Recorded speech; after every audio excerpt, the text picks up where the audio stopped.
ఇక సాంఘిక సంక్షేమ శాఖ హాస్టల్లో విద్యార్థులు హుక్కా తాగడం కలకలం రేపింది. ఈ ఘటన రంగారెడ్డి జిల్లా కేశపురం కాసంపేట మండలం కొత్తపేటలోని సాంఘిక సంక్షేమ శాఖ హాస్టల్లో జరిగింది.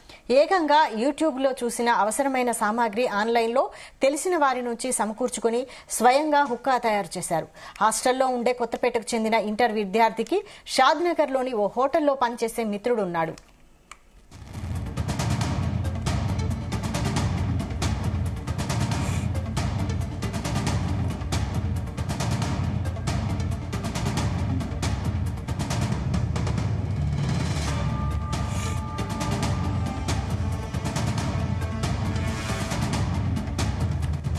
ఇంకా అతని ద్వారా హుక్కా పీల్చడం అలవాటు చేసుకున్నాడు. మరో 2 విద్యార్థులకు అలవాటు చేశాడు. అలా 10వ తరగతిలోపు చదువుతున్న 20 మంది హుక్కాకు బానిసలుగా మారారు. ఇదంతా ఓ 4వ తరగతి విద్యార్థి గమనించగా అతన్ని కొట్టి బలవంతంగా హుక్కా తాగించారు.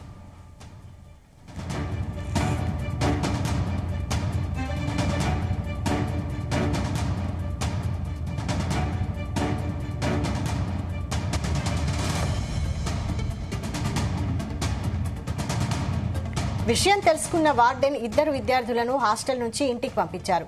ఈ క్రమంలో శుక్రవారం రాత్రి హుక్కా పీల్చేందుకు గుర్తు తెలియని వ్యక్తి హాస్టల్ గోడ దూకి విద్యుత్ దీపాలు ఆర్పేశాడు. దీంతో మిగిలిన విద్యార్థులు రాత్రంతా భయంగా గడిపి శనివారం ఉదయమే హాస్టల్ సిబ్బందికి తెలిపారు. హాస్టల్లో తనిఖీ చేయగా హుక్కా మిషన్ తో పాటు సామగ్రి లభించాయి.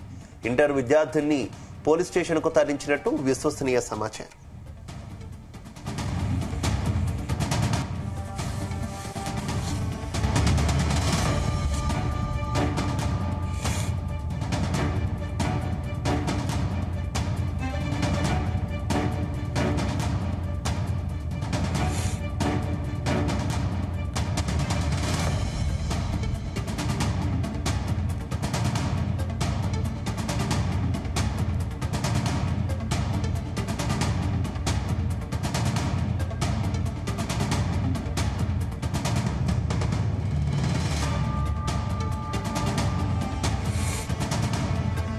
ఇక సాంఘిక సంక్షేమ శాఖ హాస్టల్లో విద్యార్థులు హుక్కా తాగడం కలకలం రేపింది.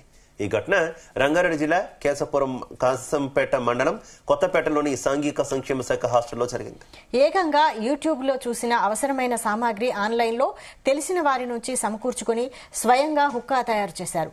హాస్టల్లో ఉండే కొత్తపేటకు చెందిన ఇంటర్ విద్యార్థికి షాద్నగర్ లోని ఓ హోటల్లో పనిచేసే మిత్రుడున్నాడు.